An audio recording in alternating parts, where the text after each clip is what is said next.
4 ते 5 दिवस टिकणारे टम्म फुगलेले असे भोपळ्याचे घारगे आज आपण पाहणार आहोत. इथे आपण भोपळ्याचे साल काढायचे आहे ना भोपळा खिसायचा आहे. भोपळा शिजवण्याची एक वेगळी ट्रिक मी तुम्हाला व्हिडिओमध्ये दाखवणार आहे. अगदी सोप्या पद्धतीने आपण हे भोपळ्याचे घारगे बनवणार आहोत. माझ्या माहेरी याला घाऱ्या म्हटलं जातं आणि सासरी घारगे म्हणतात. तुमच्याकडे याला काय म्हणतात हे कमेंटमध्ये नक्की सांगा. या भोपळ्याच्या घाऱ्या चवीला एकदम छान आणि अप्रतिम अशा लागतात आणि करायला एकदम सोपे आहेत. चला तर लगेच रेसिपीला सुरुवात करू. नमस्कार, कुकिंग विथ भाग्यश्रीमध्ये तुमच्या सर्वांचं मनापासून खूप खूप स्वागत आहे. तर इथे मी अशा पद्धतीचा हा भोपळा घेतलेला आहे. तो मी चिरून घेते. यातील बिया काढून घेतलेल्या आहेत.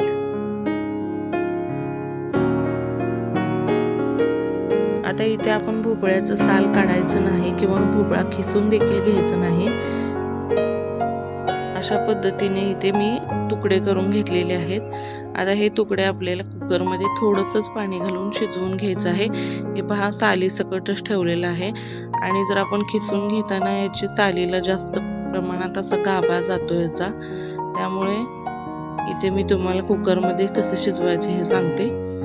हे तुकडे आपण या कुकरमध्ये घालणार आहोत आणि थोडंसंच पाणी घालून घ्यायचं आहे. यामध्ये थोडंसं पाणी घालून आपल्याला शिजवून घ्यायचं आहे. इथे मी अर्धा किलो लाल भोपळा घेतलेला आहे. या बिया काढून स्वच्छ धुवून घेतलेला आहे. 2 शिट्ट्या करून इथे भोपळा शिजवून घ्यायचा आहे. आता भोपळा आपला चांगला शिजलेला आहे. एकदम पिकलेला छान भोपळा आहे. त्यामुळे 2 शिट्ट्यामध्ये एकदम छान गिरगिरीत असा शिजला जातो. आता हा भोपळा मी एका भांड्यामध्ये काढून घेते आणि भोपळा खूप गरम आहे तोपर्यंतच आपल्याला याचे साल काढून घ्यायचे आहे आणि आपल्याला या भोपळ्याच्या सालीपासून गर काढून घ्यायचा आहे. गरम आहे तोपर्यंतच. म्हणजे आपल्याला यामध्ये गूळ मिक्स करायचा आहे. तो गरम जो भोपळ्याचा गर निघतो यामध्ये अगदी छान असा मेल्ट होतो, मिक्स होतो.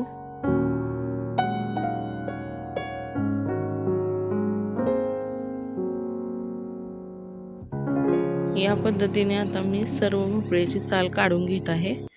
हे पहा, इथे सगळा गर मी ते काढून घेतलेला आहे आणि चमच्याने तो गरम आहे तोपर्यंतच आपल्याला यातील गुठळ्या मोडून घ्यायच्या आहेत. एकसारखा करून घ्यायचा आहे. तुम्ही हा गर रवीने देखील एकसारखा असा मॅश करू शकता. आता इथे आपण अर्धा किलो भोपळा घेतला होता, त्यासाठी मी 250 ग्रॅम गूळ वापरत आहे. 1 वाटी भरून गूळ घेतलेला आहे. तो गूळ छान असा बारीक चिरून घेतलेला आहे. तो यामध्ये आपल्याला मिक्स करून घ्यायचा आहे. भोपळ्याचा गर गरम आहे तोपर्यंतच यामध्ये आपल्याला गूळ मिक्स करून घ्यायचा आहे. ही एवढी गोष्ट आपल्याला लक्षात ठेवायची आहे की भोपळा गरम आहे तोपर्यंतच आपल्याला यामध्ये गूळ मिक्स करून घ्यायचा आहे. गर थंड झाल्यानंतर गूळ व्यवस्थित मिक्स होणार नाही. त्यामुळे गरम आहे तोपर्यंतच हे पहा एकदम छान असा मिक्स करून घ्यायचा आहे गूळ यामध्ये. सर्व गूळ या भोपळ्यामध्ये मिक्स झालेला आहे छान असा. गूळ मिक्स करून झाल्यानंतर मात्र तुम्ही हे मिश्रण किती पण वेळ ठेवू शकता. तरी यामध्ये जे गुळाचे खडे आहेत ते छान असे विरघळण्यासाठी मी ते एक अर्धा ते पाऊण तास हे मिश्रण झाकून ठेवणार आहे. त्यामुळे या गुळाचे खडे एकदम या गरामध्ये व्यवस्थित छान मिक्स होणार आहेत, विरघळून जातील. जेवढे आपले गुळाचे खडे राहिलेले आहेत ते व्यवस्थित छान मेल्ट होतील. त्यासाठी मी इथे हे मिश्रण झाकून ठेवत आहे. आता अर्धा ते पाऊण तास झालेला आहे. हे मिश्रण मी एका बरणीमध्ये काढलेले होते. व्यवस्थित छान गूळ आपला मेल्ट झालेला आहे. नंतर मी थोडंसं हाताने देखील याला कुस्करून घेतलेलं आहे. त्यामुळे एकसारखं आपलं हे मिश्रण तयार झालेलं आहे. आता यामध्ये आपण थोडीशी खसखस घालून घेणार आहे.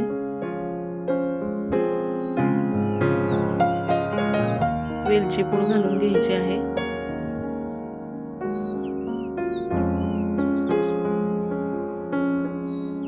आणि अगदी चवीनुसार मीठ घालून घेतलेलं आहे. आता यामध्ये आपल्याला गव्हाचं पीठ घालायचं आहे. गव्हाचं पीठ आपल्याला अंदाज घेत घालायचं आहे. जेवढं बसेल तेवढं यामध्ये पीठ घालायचं आहे. इथे अजिबात या भोपळ्याच्या घारग्यामध्ये पाण्याचा वापर करत नाही आपण. जेवढं आपलं जे भोपळ्याचं मिश्रण झालेलं आहे त्यामध्येच हे गव्हाचं पीठ मळून घ्यायचं आहे आपल्याला. हे पहा, मी आधी एवढं गव्हाचं पीठ घालून घेतलं, ते मिक्स करून घेते. आणखीन थोडंसं आपल्याला हे पातळ वाटलं तर आणखीन इथे आपण गव्हाचं पीठ घालून घेणार आहे. अंदाज घेत आपल्याला गव्हाचं पीठ यामध्ये मिक्स करायचं आहे. हे मिश्रण आपल्याला जास्तही सैल ठेवायचं नाही किंवा जास्तही घट्ट देखील मळायचं नाही.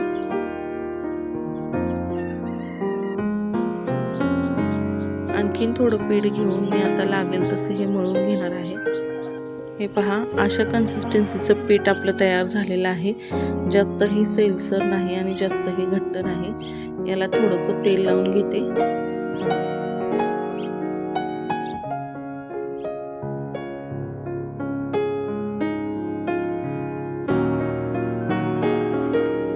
आता आपण मगाशी भोपळ्याचा खीस जरा वेळ ठेवून दिला, पण हे पीठ अजिबात जास्त वेळ ठेवायचं नाही, कारण यामध्ये आपण गूळ वापरलेला आहे. भोपळ्याचा खीस आहे आणि हे गुळामुळे लगेच पातळ होऊ शकते. त्यामुळे हे पीठ भिजत ठेवायची गरज नाही. लगेचच आपण याच्या घाऱ्या तयार करायला घेणार आहोत. आता त्या पिठामधून एक छोटीशी गोळी घेतलेली आहे, जशी आपण पुऱ्या करण्यासाठी घेतो तेवढी, आणि हे आपल्याला अशा पद्धतीने लाटून घ्यायचे आहे. तुम्ही याला तेल लावून देखील लाटू शकता किंवा थोडंसं अगदी किंचितचं पीठ लावून देखील इथे तुम्ही हे लाटू शकता घारगे. पीठ एकदम छान आपलं मऊ आहे, त्यामुळे घारगे देखील सहज लाटले जातात. हे पहा, एवढ्या पद्धतीचे जाड आपण ठेवू शकतो. एकदम छान असे हे घारगे लाटले जात आहेत. जास्त पातळ देखील नाही, घारगे थोडेसे जाडच लाटायचे आहेत. आता मी एक ताट घेऊन त्यावरती कापड अंथरून घेतलं. अशा पद्धतीने आपण इथे 7 ते 8 घारगे तयार करून घेणार आहोत आणि नंतर ते तळायला घेणार आहोत. दुसरा देखील घारगा इथे मी लाटून घेते. आता इथे थोडंसं पीठ लावून तुम्हाला लाटून दाखवते. पीठ जास्तही नाही इथे वापर करायचा, तेलात पीठ उतरतं. अगदी थोडंसं किंचितचं पीठ लावून मी इथं लाटून घेत आहे.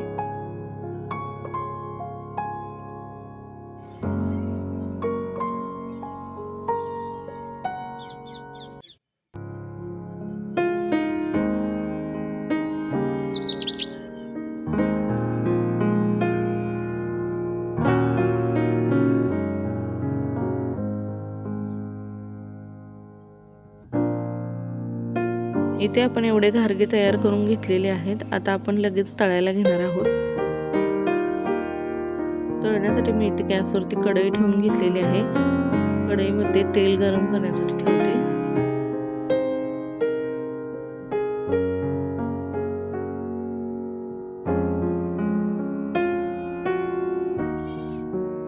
तेल आपल्याला जास्तही कडकडीत गरम नाही करायचं, मध्यम गरम करायचं आहे.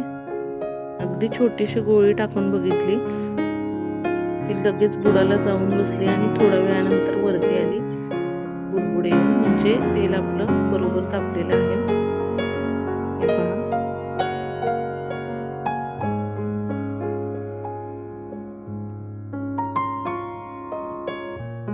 तो गोळा करपलेला नाही, म्हणजे तेल आपलं व्यवस्थित छान तापलेलं आहे. लगेचच घारगे तळायला घेऊया.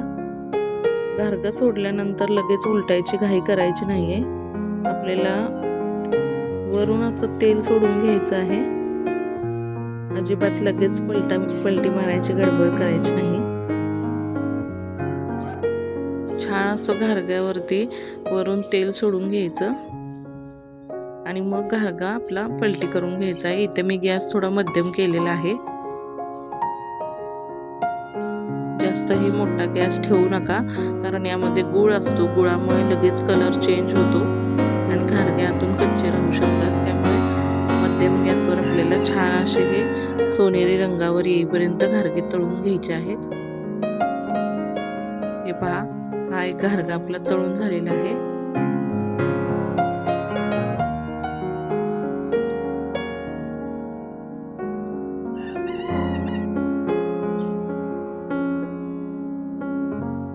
इथे हा काढून घेते आणि दुसरा घारगा देखील तुम्हाला तळून दाखवते।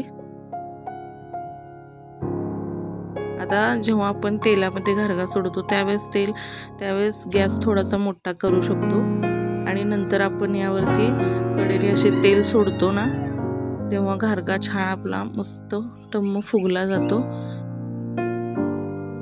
15-20 सेकंदांनी आपल्याला हा घारगा पलटून घ्यायचा आहे आणि मग गॅस मध्यम करायचा आहे। हे पहा, अशा पद्धतीने त्यानंतर दोन्ही बाजूनी आपल्याला घारगा छान खरपूस तळून घ्यायचा आहे।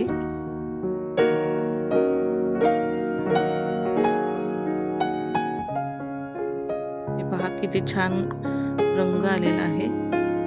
हा देखील घारगा आपल्याला तळून झालेला आहे दोन्ही बाजूनी छान। आपण तो काढून घेऊया।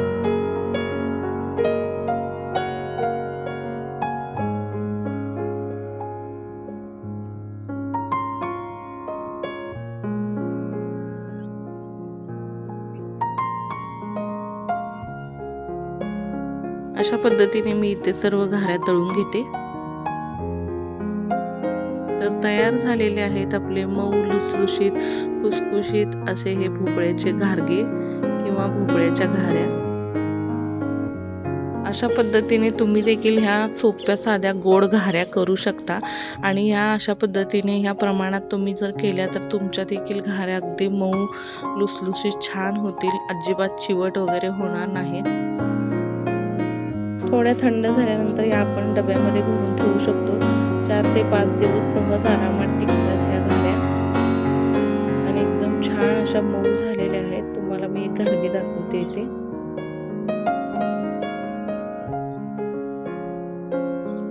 अगदी मऊ लुसलुशीत आणि खुसखुशीत झालेल्या आहेत। चवीला तर अप्रतिम लागतात, ह्या लहान मुलांच्या खूप आवडीच्या आहेत।